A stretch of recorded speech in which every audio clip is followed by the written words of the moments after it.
Delhiites are unlikely to get any respite from the sweltering heat anytime soon. To make matters worse, there are long power cuts in several parts of Delhi. And this is because authorities say that transmission lines have been damaged. Key transmission lines we're talking about have been damaged because of the recent storm that took place on the 30th of May. And restoring this, putting things in order, will take at least 20 more days. Sahil Meghani has this report. For 70-year-old Veerpal Singh, this summer has been one of the worst that he has seen. While Delhi saw temperatures soaring to a 6 decades high, the power supply has been erratic at its best. Outages are now taking a toll on this Dwarka resident. सांस लेने में दिक्कत हो जाती है, पंखा नहीं चला पाते, गर्मी बढ़ जाती है एकदम, और इनहेलर वगैरह भी नहीं ले पाते क्योंकि सांस नहीं होती, तो सांस को रोक के कहीं इनहेलर लें. The national capital has seen up to 6-hour-long power cuts this summer. Why? 10 major high-tension transmission towers of 220 kV damaged due to the May 30th storm. 3 key transmission lines hit. At least 20 days before the system reaches its old strength. The demand is high due to rising temperature, but transmission already overburdened due to the 3 damaged lines. West and Northwest Delhi worst hit. हमारे power तो है, उसको supply करने की problem है. कब तक ये सब कुछ नॉर्मल सुधार में आ जाएगा? कब तक? भाई हम लोग कोशिश कर रहे थे. अभी परसों रात को एक लाइन गाजीपुर, नोएडा और गाजीपुर आती है, वो लाइन खराब हो गई है. Add to that, the city's hunger for power has broken all records. Total power consumed on 5th of June has been the highest ever for Delhi. Worst hit are these residents of West Delhi who are spending sleepless nights waiting for power to come back. The nights is very, very difficult to spend because then you can't sleep and power is not there. So we have to go out, spend time outside.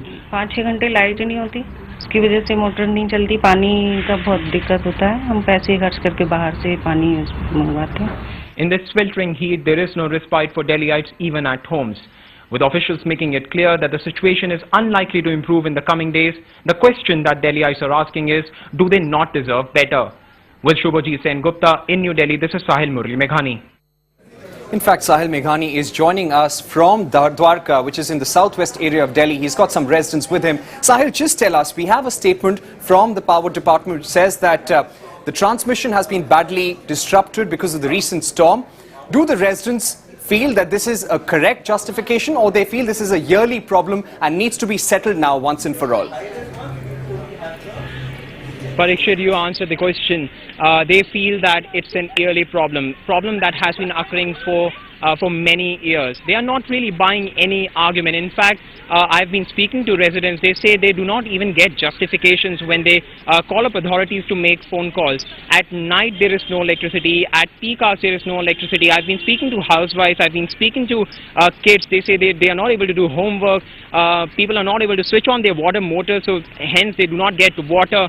With me are some residents. Let me just go to them.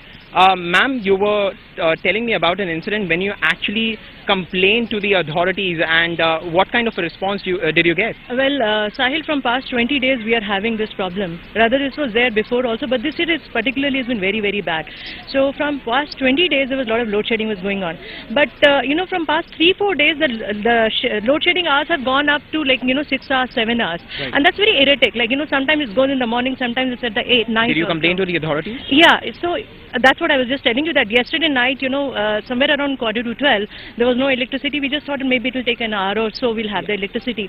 But when it didn't turn up till 2:45, I just, luckily, being the General Secretary of the Federation of Dwarka CGHS, I have the email ID of CEO. So you wrote Mr. Saxena. I wrote an immediate email that, this is what the situation is. What was the response? See, this is the response is I got morning 8:45, I got a call from their office, Mrs. Renu Anthony. She is the Assistant Vice President. What was the gist of it? Did you get a satisfactory response? No, actually they only said that, it's good that we have informed them and they will look into it. That's what. But I told her also one thing. Right. I would like to complete on this, that whenever we call up in the complaint center, nobody takes the call. Right. And even if somebody takes the call, they don't know what is the reason for the load shedding. So Parikshit, as you heard, here's a resident who did more than just cribbing about it, actually complained, wrote an email, and that's the kind of response she got. I also have some kids with me because they are also one of the age groups that face maximum problem in such a scenario. आप मुझे बता रहे थे what kind of problems you face when there is a power cut? Actually रात को जब हम लोग सोते हैं लाइट चली जाती है तो बहुत प्रॉब्लम होती है और मेरे घर पे गेस्ट भी आए हुए हैं उनको भी बहुत प्रॉब्लम होती है नींद नहीं आती है बहुत सारी प्रॉब्लम्स है लाइट को लेके So this problem cuts across ages and sense that I'm getting from residents here is A, there is erratic power supply, B, there is no information on it, and C, when they actually complain to authorities, there's no satisfactory response. Some very pertinent questions being raised by residents of Dwarka. Thanks, Sahil. And just hold on for a second. We also have with us on the phone line Mr. Shakti Sinha. He's the former Delhi Power and Finance Secretary. Mr. Sinha, I'd first of all like to ask you, the storm that took place on the 30th of May was no cyclone. It was a normal wind. We do see such incidents during monsoons, during the summer season. Should these transmission lines and transmission towers actually get damaged, or this is something that needs to be looked into? No, one, of course, it was not a normal wind, it was definitely high wind, and we had a similar problem last year in the first week of June also. And, okay, most towers should not fall. Some towers, maybe there's some problem, they fall. What I find disturbing is, of course, that the tower should not fall, fine. Is that if a tower falls, we should have alternate available. If a road gets blocked, the city doesn't come to a standstill. You take a different road. So if the Bhawana-Narela line comes down, we should be able to evacuate power using some other route. So were these routes in place or not? Why were they not operational? Right. Also, Mr. Sinha, when we're saying that all the blame has to be put on this storm and the lines that have been damaged as a result of it, is that enough, or is it just an excuse? Because we see this situation every year. So do we need to deal with it decisively? Does a proper mechanism need to be put in place now? As I said, we need considerable redundancies in the system. So therefore, just relying on one line, I mean, anything can happen to a line. Supposing, God forsaken, some damn thing happen and a line breaks down. Should power be cut off completely? No. We're able to restore power using alternate pathways available all the time. So if this is happening, obviously enough contingency planning has not been done. Number two, possibly enough maintenance has not been done, which is why you're not able to use the other paths which are available to you. So I think it's a human issue. Nature is obviously had to play a role. I mean, we can't deny the fact nature did play a role, but we should be prepared mentally and physically for it. Right, so we need to put in long-term measures to tackle the problem. Thanks very much, Mr. Shakti Sinha, for joining us with that perspective. We've been getting a lot of tweets and reactions on our Twitter deck. Let's just take you through some of them.